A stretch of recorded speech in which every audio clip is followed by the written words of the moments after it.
Discussing another important topic, and that is transport across the cell membrane and cell surface receptors. Basically आपके पास जो cell membrane के across transport of materials, ions, molecules, gases होता है, उनके तीन basic mechanism होते हैं. एक होता है पैसिव ट्रांसपोर्ट, एक है एक्टिव ट्रांसपोर्ट और एक है वेसिकुलर ट्रांसपोर्ट. पैसिव ट्रांसपोर्ट का क्या मतलब है कि इसमें आपको you don't need any energy, so no energy is required to transport the materials. और ये आपके पास दो तरह का होता है. एक आपके पास होता है सिंपल डिफ्यूजन के थ्रू और दूसरा आपके पास है फैसिलिटेटेड डिफ्यूजन.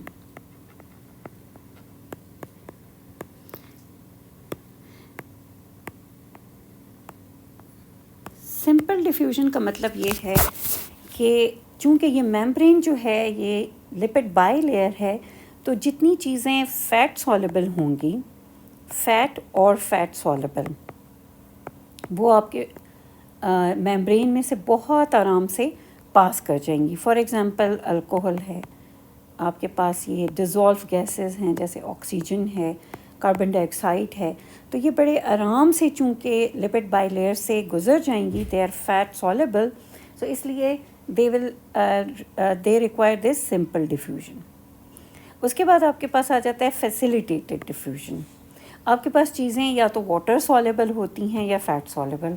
जैसे फॉर एग्ज़ाम्पल आपके पास water and water soluble. Water soluble में फिर आपके पास डिफरेंट किस्म के आयंस आ जाते हैं. आपके पास ग्लूकोज है, अमाइनो एसिड है, ये सब जो हैं आपके पास वाटर सॉल्युबल हैं and they will be transported through facilitated diffusion. Facilitated diffusion का मतलब होता है कि they will require some protein so that they are transported across the cell membrane. Water के लिए हमारे पास जो सेल मेम्ब्रेन है उसके अंदर एक्वापोरेंस होते हैं. थोड़ा सा उसको डिस्कस कर लेते हैं. सिंपल डिफ्यूजन तो बहुत ही आसान है, इसलिए उसके लिए बस इतना ही काफ़ी है. फैसिलिटेटेड डिफ्यूजन में हमारे पास चूँकि डिफरेंट टाइप्स इन्वॉल्व हैं, तो इसलिए उसको थोड़ा सा डिटेल में डिस्कस करते हैं. आपके पास वाटर के लिए एक्वापोरेंस होते हैं. ये स्पेशल किस्म की प्रोटीन स्पोर्स होते हैं, प्रोटीन्स होती हैं जो कि इस वाटर को ट्रांसफ़र करती हैं अक्रॉस द मेम्ब्रेन. और ये डिपेंड करती हैं, इनका जो नंबर होता है एक्वापोरेंस का, वो डिपेंड करता है आपके सेल की टाइप पे, कि किसी सेल की जितनी रिक्वायरमेंट है फॉर वाटर, उस हिसाब से उनका नंबर वेरी करेगा. और जो आपके पास आयंस और ग्लूकोज, अमाइनो एसिड्स हैं, उनके लिए फिर हम डिफरेंट टाइप की चैनल प्रोटीन्स जो हैं उनका सहारा लेते हैं.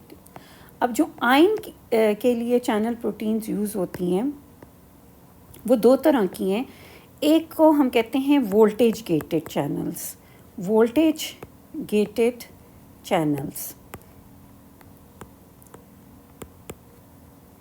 और दूसरे को हम कहते हैं ligand gated channels.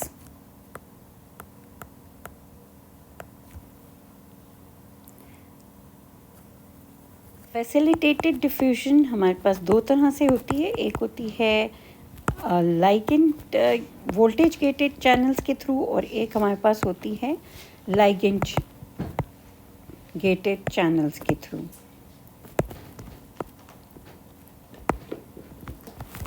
Voltage gated channels क्या होते हैं? आपके पास जो मेम्ब्रेन है उसका एक एक्शन पोटेंशियल होता है कि जो अंदर की तरफ आपके पास जो रेस्टिंग मेम्ब्रेन पोटेंशियल है वो नेगेटिव होता है, और आउटसाइड जो मेम्ब्रेन का होता है वो पॉजिटिव होता है. तो जब आपके पास एक्शन पोटेंशियल के लेयर ट्रैवल करता है तो सोडियम आयंस जो हैं उनका इन्फ्लक्स होता है टुवर्ड्स इनसाइड, और ये जो नेगेटिव चार्ज है it changes towards positive. Aahista Aahista ये पॉजिटिविटी की तरफ जाता है. अब जब ये पॉजिटिविटी की तरफ जाता है तो आपके पास जो कुछ चैनल्स हैं जैसे कैल्शियम चैनल है तो वो ओपन कर जाता है। तो इस तरह के चैनल्स जिनकी डिपेंडेंसी होती है ऑन वोल्टेज, उनको हम वोल्टेज गेटेड चैनल्स कहते हैं।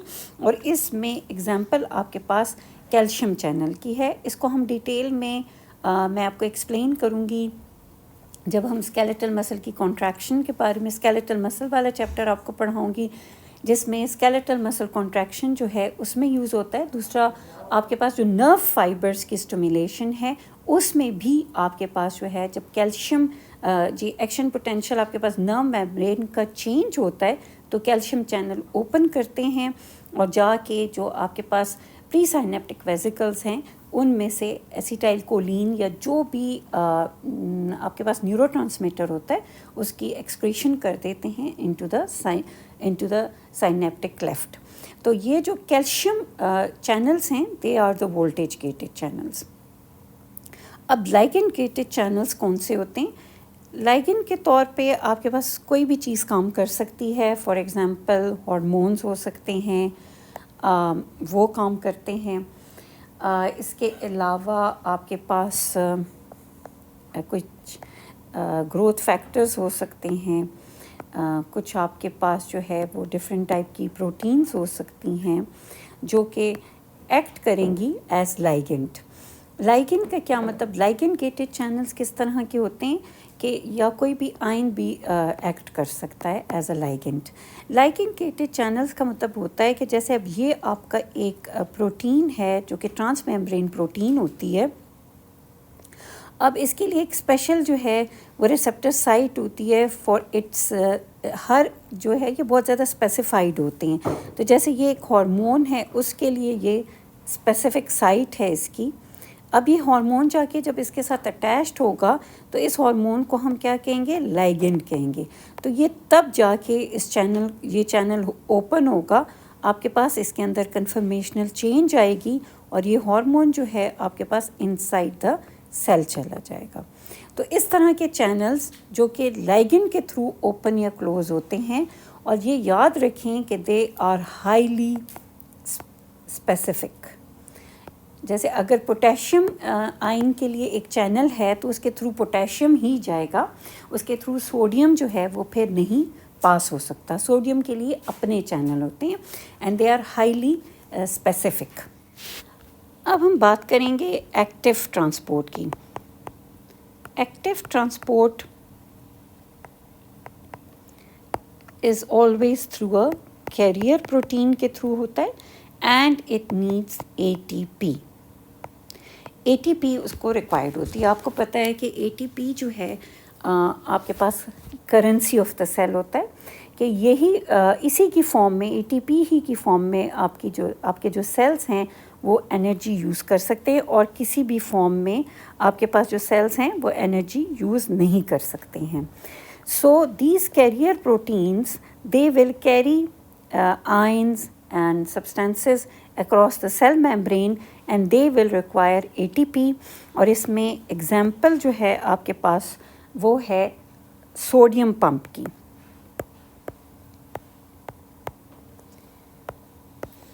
So sodium pump it will require ATP for the transport of sodium across the membrane।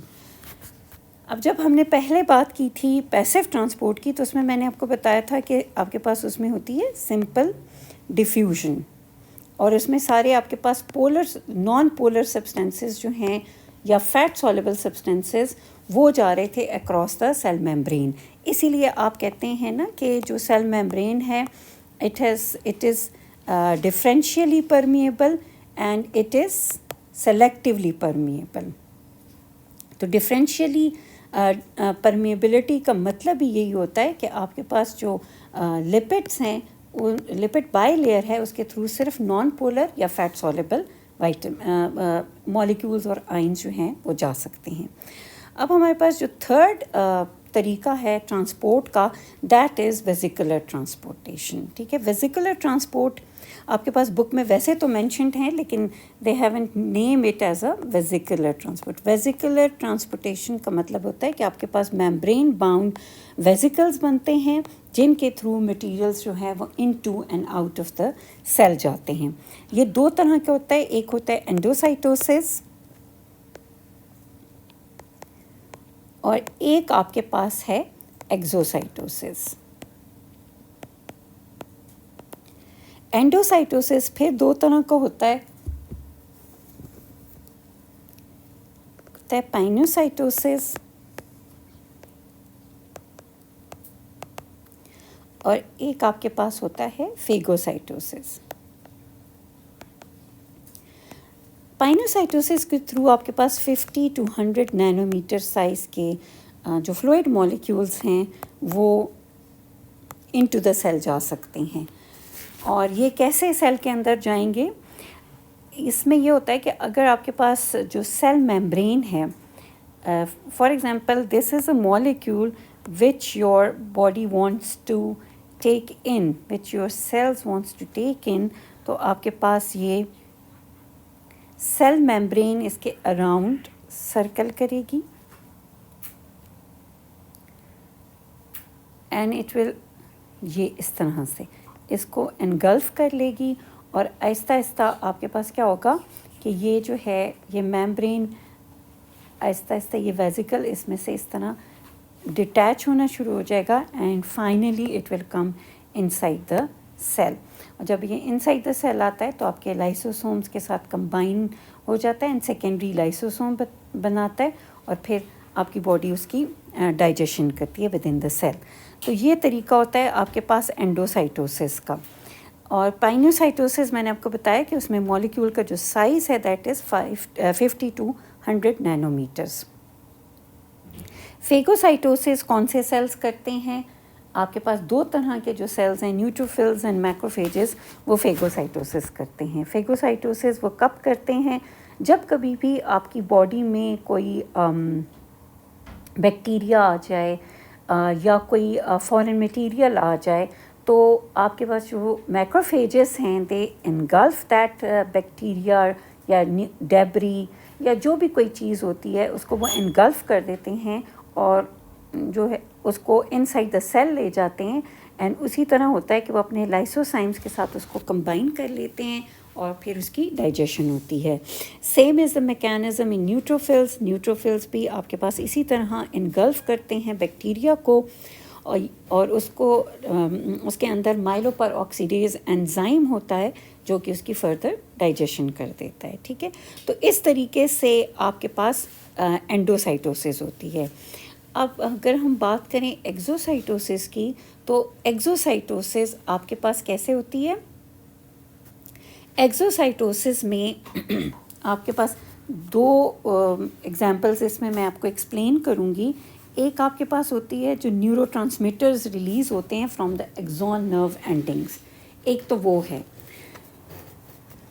तो उसमें आपके पास ये अगर एक्सॉन का टर्मिनल है और यहाँ पे आपके पास न्यूरोसेक्रेटरी वेसिकल्स हैं, तो आपके पास मैंने आपको बताया था कि जब कैल्शियम जब आपके पास एक्शन पोटेंशियल ट्रेवल करता है और इनसाइड मेम्ब्रेन जो है उसका पॉजिटिव हो जाता है बजाय नेगेटिव होने के, तो कैल्शियम चैनल्स ओपन करते हैं और ये जो कैल्शियम है इसका इन्फ्लक्स हो जाता है इनटू दिस एक्सॉन टर्मिनल और इंट्रासेलुलर जो कैल्शियम लेवल है वो राइज कर जाता है।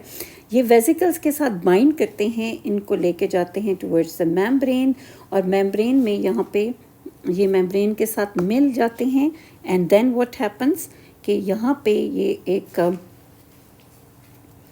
आपके पास ये वेसिकल था, ये मेम्ब्रेन के पास आया और यहाँ पे आके इसने अपनी जो सिक्रीशंस थी जो कि एसिटाइल कोलिन, लेट सपोज आप एसिटाइल कोलिन लेते हैं तो एसिटाइल कोलिन को इसने आपके पास जो साइनेप्टिक क्लेफ्ट स्पेस होती है, ये एक साइनेप्टिक क्लेफ्ट स्पेस है, ये आपके पास एक्सॉन टर्मिनल है और ये फ़र्ज़ किया कि ये आपके पास कोई मसल फाइबर है। ठीक है, तो ये मसल फाइबर है और ये आपके पास पूरा एक साइनेप्स बना हुआ है अब ये जो एसिटाइल कोलिन जो इस सिक्रीटरी वेसिकल्स के अंदर थी, ये आपके पास, ये वेसिकल आपके पास मेम्ब्रेन की टुवर्ड्स मूव करता है और अपनी इस सिक्रीशन को जो है, जो एसिटाइल कोलिन है उसको रिलीज़ करता है, which is taken up by the muscle. और आपके पास ये जो वेसिकल है ये अपनी ये जो मेम्ब्रेन होती है इसको इनकॉर्पोरेट कर देता है।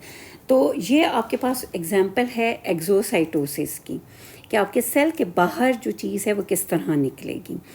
और आपके पास दूसरी जो एग्जांपल है वो इसमें एक्सोक्राइन ग्लैंड्स की है।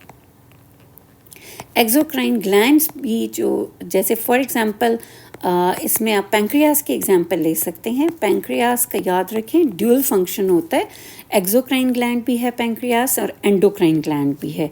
और इसका जो एक्सोक्राइन फंक्शन है वो रिलीज़ ऑफ वेरियस एंजाइम्स है, जिसमें आपके पास लाइपेज, एमाइलेज और ट्रिप्सिनोजिन आता है। ये एंजाइम्स ये रिलीज़ करता है, and these enzymes they are synthesized in the SNR cells of the pancreas and then they are released into the ducts.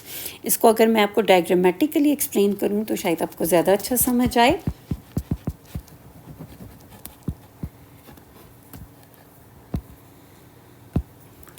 ये सी शेप ड्यूडेनम आपके पास होता है जो कि इंटेस्टाइन का सेकंड पार्ट होता है। So this is the duodenum. ये आपके पास पैंक्रियास का हेड है which is in the C shape of the duodenum and this is the tail of the pancreas. Then there it's pancreas more than 90% जो बना होता है it is made up of these SNR cells, जो कि आपके पास enzymes and various चीज़ें secrete करते हैं। एंजाइम्स होते हैं और इसके अंदर फ्लूइड होता है which is bicarbonate rich fluid, जो कि डक्ट्स में से आता है। जो बाइकार्बोनेट रिच फ्लूइड होता है वो डक्ट्स में से आता है और जो एंजाइम्स होते हैं वो इन SNR सेल्स में से आते हैं। ये एंजाइम्स एक्सोसाइटोसिस के थ्रू रिलीज़ होते हैं इनटू द डक्ट्स और then this duct takes them to the duodenum और यहाँ पे फिर ये डाइजेशन का प्रोसेस करते हैं। तो आपके पास जो एक्सोक्राइन ग्लैंड्स हैं they use this exocytosis for the excretion of the enzymes.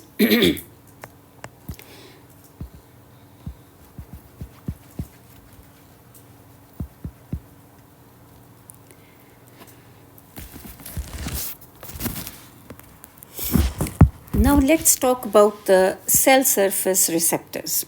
Cell surface receptors, जैसे मैंने आपको पिछले लेक्चर में भी बताया था कि ज़्यादातर जो हमारे पास होते हैं दे आर ग्लाइकोप्रोटीन्स और प्रोटीन्स इन नेचर आपके पास होते हैं। इनमें से कुछ जो हैं दे आर ग्लाइकोलिपिड।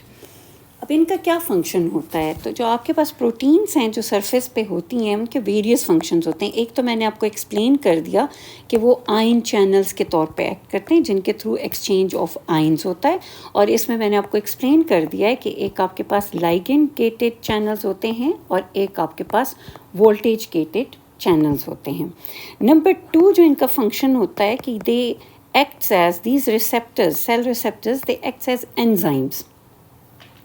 और इसमें जो आपके पास फेडरल बोर्ड की बुक है उसमें उन्होंने एग्जांपल जो है वो आपके पास दी हुई है साइक्लिक एमपी की, कि एडिनाइलेट साइक्लेज जो है उसके तौर पे ये रिसेप्टर एक्ट करता है।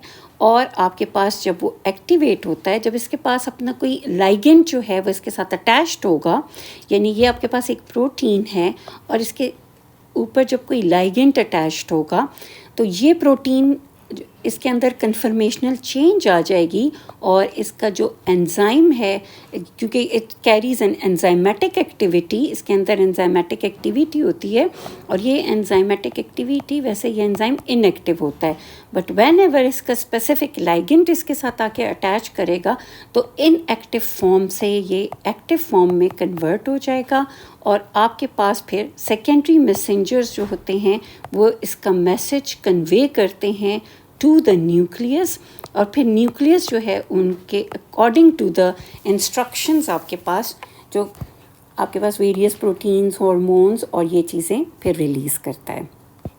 सो द प्रोटीन्स दे, वैसे भी एंजाइम्स जो हैं they are protein in nature. तो आपके लाइगेंड जब आके इस रिसेप्टर के साथ अटैच्ड होगा तो ये इनएक्टिव फॉर्म से एक्टिव फॉर्म में कन्वर्ट हो जाएगा और ये अपने सेकेंडरी मैसेंजर को एक्टिवेट करेगा, जो कि न्यूक्लियस पे जाएगा और वहाँ पे ट्रांसक्रिप्शन करेगा और न्यूक्लियस से साइटोप्लाज्म में आके ट्रांसलेशन होगी और आपके पास वेरियस प्रोटीन्स जो हैं वो रिलीज़ होंगी अकॉर्डिंग टू द ऑर्डर। अगर ग्रोथ होनी है तो ग्रोथ फैक्टर्स रिलीज़ होंगे, अगर हार्मोन प्रोड्यूस होना है, किसी हार्मोन की रिक्वायरमेंट है, फॉर एग्जांपल इंसुलिन ने रिलीज़ होना है तो इंसुलिन के जो प्रोडक्शन है वो स्टार्ट हो जाएगी। जो भी इसको ऑर्डर मिलेगा वो ये शुरू कर देगा। और इसमें सेकंड मैसेंजर के तौर पे यूजुअली आपके पास होता है साइक्लिक एएमपी। तीसरा जो इम्पॉर्टेंट फंक्शन है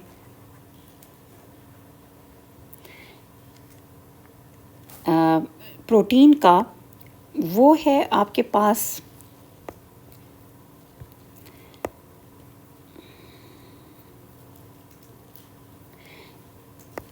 तीसरा इम्पॉर्टेंट फंक्शन इसका है as receptors for hormone receptors के तौर पे ये एक्ट करता है। हार्मोन रिसेप्टर में मैं आपको एग्जांपल दूंगी इसमें इंसुलिन की, कि इंसुलिन जो है उसके अपने स्पेसिफिक रिसेप्टर्स होते हैं ऑन द वेरियस सेल्स, जिसमें सबसे ज़्यादा जो आपके ग्लूकोज की रिक्वायरमेंट है वो डिफरेंट सेल्स में होती है, लेकिन सबसे ज़्यादा आपके लिवर में होती है और स्केलेटल मसल फाइबर्स में होती है। तो वहाँ पे जो इंसुलिन रिसेप्टर्स हैं वो क्या करते हैं बेसिकली कि जब इंसुलिन उनके साथ आके अपने स्पेसिफिक रिसेप्टर के साथ मिलता है तो insulin is taken into the cell और यहाँ से फिर आपके पास वो रिलीज़ कर सरफेस पे एक्सप्रेस करवाता है GLUT4 को। और GLUT4 जो है it is a receptor protein for glucose. तो ये जब एक्सप्रेस होता है, जब ये इंसुलिन आया इसने GLUT4 रिसेप्टर की जो एक्सप्रेशन है वो करवाई ऑन द मेम्ब्रेन। अब यहाँ पे ग्लूकोज आके अटैच्ड होगा and this glucose will in turn be taken in by the cell and यानी एंडोसाइटोसिस के थ्रू तो नहीं है ये, this is a mechanism which involve facilitated diffusion के थ्रू ये आएगा और आपके पास this glucose will be utilised by your cell to form ATP। एक ग्लूकोज मॉलिक्यूल से आपके पास 36 ATPs बनते हैं। तो आपके पास ये जो पूरा प्रोसेस है ये इस तरह से होता है। तो ये भी आपके पास जो रिसेप्टर्स हैं they are the proteins, they also act as receptors. So the proteins, they act as ion channels, they act as enzymes, they act as hormone receptors. Then they can also act as antigen. Antigen में जो सबसे अच्छी example है जिसको समझना भी आपके लिए आसान होगा वो है आपके पास ब्लड ग्रुप्स की। ब्लड ग्रुपिंग जो आप करते हैं कि आपके पास 4 बेसिक ब्लड ग्रुप्स होते हैं, A पॉजिटिव, B पॉजिटिव को तो छोड़ें, AB अगर हम लें तो AB पॉजिटिव नेगेटिव, तो फिर आपके उस पर डिपेंड करेगा कि कौन सा आपका एक्सप्रेस हो रहा है। लेकिन A ग्रुप होता है, B ग्रुप होता है, AB ग्रुप होता है और O ब्लड ग्रुप होता है। ठीक है, अब A के ऊपर जो एंटीजन है दैट विल बी, RBC के ऊपर जो एंटीजन है वो होगा एंटीजन A। इसी तरह आपके RBC के ऊपर जो एंटीजन अगर B होगा तो आपका ब्लड ग्रुप होगा B। अगर दोनों होंगे, दोनों AB एंटीजन होंगे तो ब्लड ग्रुप होगा AB, और अगर कोई भी एंटीजन नहीं होगा तो आपका ब्लड ग्रुप होगा O। तो इस तरह आपके पास प्रोटीन्स के ये डिफरेंट टाइप के फंक्शंस थे। इसके अलावा जो है आपके पास they can act as cell surface markers. Cell surface markers का क्या मतलब होता है कि आपकी बॉडी आइडेंटिफाई कर सके कि ये कौन सा सेल है। इसमें आप एग्जांपल ले सकते हैं टी सेल की। टी सेल की डिफरेंट टाइप्स होती हैं जिनमें हम कहते हैं कि जो CD4 हैं they are the helper cells और जो CD8 हैं they are the cytotoxic cells. तो ये CD8 बेसिकली है क्या चीज़? It is actually the surface marker. CD stands for cluster differentiation. और ये जब आपके पास टी सेल की मैचुरेशन हो रही होती है थाइमस में, तो उस टाइम पे इसके ऊपर ये जो सेल सरफेस मार्कर्स हैं ये एक्सप्रेस होते हैं और इस तरीके से हमें पता चलता है कि ये आपकी बॉडी का कौन सा सेल है। तो रिकग्निशन के लिए ये बहुत इम्पोर्टेंट होता है। इसी तरह जैसे कि एंटीजन जो एक्सप्रेस हो रहा होता है, तो जो आपके बॉडी के अपने एंटीजन्स होते हैं उसके अगेंस्ट फिर आपकी बॉडी एंटीबॉडी नहीं बनाती, क्योंकि उसको पता होता है कि these are the self antigens. लेकिन जो फॉरेन एंटीजन्स होते हैं उनको फिर ये फ़ौरन आइडेंटिफाई कर लेती है एंड देन डिस्ट्रॉय करती है। So this was about the transport across the cell membrane and the cell surface receptors. अब आपसे एक MCQ है और आपने कमेंट में मुझे इसका जवाब देना है and then I will tell you the correct option. ये आपके कॉन्सेप्ट का मुझे बताएगा तो मुझे पता चल जाए कि आपका कहाँ पे कॉन्सेप्ट जो है वो अभी तक क्लियर नहीं है।